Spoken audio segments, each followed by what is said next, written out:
gaungkan juga benci produk-produk dari luar negeri. Bukan hanya cinta, tapi benci. Cinta barang kita, benci produk dari luar negeri.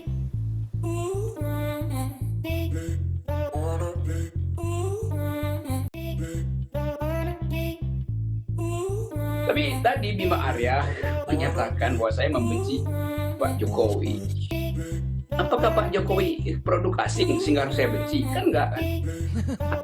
Pak Jokowi kan produk lokal, walaupun produk gagal. Itu aja rame. Ya, saya ngomong benci produk asing itu aja rame. Boleh kan kita tidak suka pada produk asing?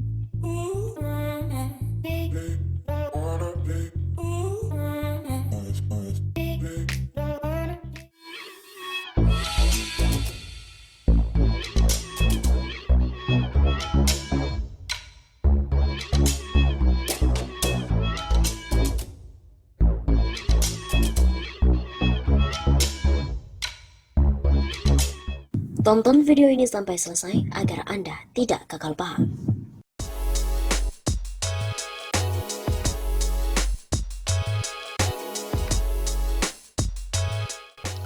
Jokowi juga izinkan harta karun bawah laut untuk digali oleh asing. Pemerintah kembali membuka kesempatan baik bagi swasta, dalam negeri maupun luar negeri, untuk bisa melakukan pengangkatan harta karun di bawah laut atau benda muatan kapal tenggelam atau BMKT. Kebijakan ini memberikan izin pengangkatan harta karun bawah laut sempat dihentikan oleh pemerintah.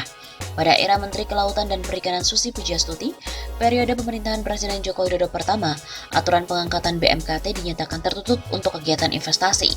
Pemerintah sebelumnya juga sempat menghentikan sementara moratorium terhadap izin pengangkatan BMKT oleh swasta termasuk asing.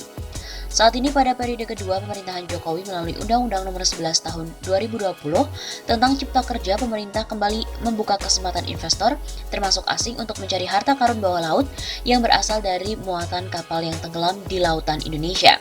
Bila berhasil, maka akan ada bagi hasil dengan pemerintah. Kepala Badan Koordinasi Penanaman Modal (BKPM) Bahlil Lahadalia menjelaskan lewat Undang-Undang Cipta Kerja dan ada 14 bidang usaha yang telah dibuka. Salah satunya adalah pengangkatan berharga muatan kapal tenggelam. Namun, apabila ada investor yang tertarik untuk mencari harta karun di bawah laut harus memenuhi beberapa syarat ketat dari BKPM. Jadi, kalau mau cari harta karun di laut, bisa investor turun. Syarat izinnya datang ke BKPM untuk bisa dapatkan izin. Jelas Bahlil dalam konferensi pers. Kemudian untuk peninggalan sejarah dan barang-barang purbakala bisa dibangun tapi harus memenuhi syarat yang ditetapkan. Harus ada notifikasi dan syarat-syarat itu tidak gampang, karena ini bukan barang sembarangan. Semakin bagus barang, semakin syaratnya juga bagus. Begitu kata Bahlil. Pada klasifikasi bidang usaha, daftar positif investasi tertuang dalam lampiran 1 hingga lampiran 3 Perpres nomor 10 tahun 2021. Namun dalam hal bidang usaha pengangkatan benda berharga asal muatan kapal yang tenggelam tidak terdapat dalam ketiga lampiran itu. Hanya saja para investor bisa mengajukan izin usahanya, sebab ada klausul yang diperbolehkan eks bidang daftar negatif investasi tersebut digarap lagi oleh investor. Pada pasal 3 Perpres nomor 10 tahun 2020 disebutkan, bidang usaha terbuka meliputi bidang usaha prioritas, bidang usaha yang dialokasikan atau kemitraan dengan koperasi dan UMKM, serta bidang usaha dengan persyaratan tertentu. Belai tersebut mengatur izin berusaha tersebut bisa dilakukan oleh investor dalam negeri maupun investor luar negeri. Bidang usaha yang tidak termasuk dalam huruf A, huruf B, huruf C dapat diusahakan oleh semua penanaman modal. Dikutip melalui pasal 3 ayat 1D dan ayat 2 Perpres nomor 10 tahun 2021. Pada tahun 2016, sesuai catatan Asosiasi Perusahaan Pengangkatan dan Pemanfaatan Benda Muatan Kapal Tenggelam Indonesia, mendeteksi ada 464 titik lokasi kapal karam di lautan Indonesia. Nilainya diperkirakan mencapai 12,7 miliar US dollar. Harta karun itu merupakan kapal-kapal Portugis, Belanda, dan Cina dari periode tahun 1500 sampai 1800-an. Kapal-kapal itu tenggelam ketika melintasi perairan Indonesia yang merupakan jalur perdagangan utama dunia. Kementerian Kelautan dan Perikanan (KKP) mencatat ada 134 lokasi kapal tenggelam di Pelabuhan Ratu Jawa Barat dan 37 lokasi di Selat Malaka. Angka ini hanya sebagian kecil saja. Besarnya potensi ini membuat swasta kembali bersiap untuk bergerak kembali. Namun masih ada pertanyaan yang harus terjawab sebelum turun ke bawah laut. Boleh nggak kita menjual ke luar negeri? Karena selama ini dihambat nggak boleh dijual keluar. Katanya itu kan budaya kita. Sementara biaya untuk penangkapan nggak murah, mahal. Mana ada bank yang mau mendanai. Artinya investor dari luar kerjasama dengan perusahaan lokal dan dia berpikir kalau nggak bisa dibawa keluar, untuk apa modalin kita. Ketika lampu hijau sudah mulai akan dipasang, Menteri Kelautan dan Perikanan periode 2015-2019, Susi Pujiastuti yang melarang aktivitas ini pada masa kepemimpinannya sebagai menteri pun ikut berteriak. Ia menilai negara yang seharusnya mengontrol aktivitas seperti itu. Pak Presiden Jokowi dan Pak Menteri KP Sakti Trenggono mohon dengan segala kerendahan hati untuk BMKT dikelola dan diangkat sendiri oleh pemerintah. Sudah banyak kita kehilangan benda-benda bersejarah yang seharusnya jadi milik bangsa kita.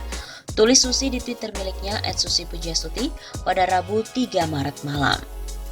Pemerintah kini telah kembali membuka kesempatan pada perusahaan swasta lokal ataupun asing untuk melakukan pengangkatan harta karun bawah laut atau benda muatan kapal tenggelam. Hal ini sejalan dengan berlakunya Peraturan Presiden Nomor 10 Tahun 2021 tentang bidang usaha penanaman modal. Asosiasi Perusahaan Pengangkatan dan Pemanfaatan Benda Muatan Kapal Tenggelam Indonesia, Hari Satrio menyambut baik. Namun ia menepis anggapan bahwa investor yang mengangkat harta karun selama ini bermain curang. Justru ia menilai semenjak ada larangan pengangkatan harta karun, pencurian terus terjadi di lapangan. Padahal saat pengangkatan 24 jam dikawal security clearance yang ditunjuk oleh pemerintah, biasanya angkatan laut. Selama 2 tahun biasanya masa pengangkatan itu, termasuk penyimpanan juga dikawal. Jadi nggak ada celah untuk main-main. Kami senang-senang saja walau kos untuk mereka kita yang tanggung. Hari menyebut selama pelarangan potensi bawah laut Indonesia tetap ada yang mengambil, namun caranya ilegal. Beberapa tahun nggak berjalan sementara di lapangan pencurian berjalan terus. Di Bangka Belitung, Bintan, Batam, setiap weekend ada pencurian. Sudah saya lapor, nggak bergeming juga pemerintah. Saya tahulah di lapangan. Padahal ia bilang potensi itu bisa tergarap dengan baik jika ada kerjasama yang legal. Ada 4-5 perusahaan yang terdaftar resmi untuk melakukan BMKT beberapa waktu lalu. Namun keberadaannya tidak optimal. Pihak KKP juga menilai untuk bisa melakukan pengangkatan harta karun masih perlu revisi aturan lama meski Perpres nomor 10 tahun 2021 sudah memberikan ruang. Terkait peraturan nomor 27 tahun 2021, dalam pasal 19 memang BMKT merupakan kegiatan yang dapat dilakukan. Namun perizinan sesuai dengan aturan perundang-undangan. Pengangkatan dan pemanfaatan dapat dilakukan setelah revisi Perpres BMKT dilakukan. Sebelumnya berlaku Perpres nomor 44 tahun 2016 tentang daftar bidang usaha yang tertutup dan terbuka di bidang penanaman modal. Dalam Perpres yang ditekan Jokowi pada 12 Mei 2016, perusahaan swasta tidak boleh melakukan aktivitas pengangkatan BMKT. Kala itu, alasan berlakunya Perpres tersebut karena pemerintah menuding perusahaan swasta banyak yang main-main dengan hasil harta karun dari bawah laut.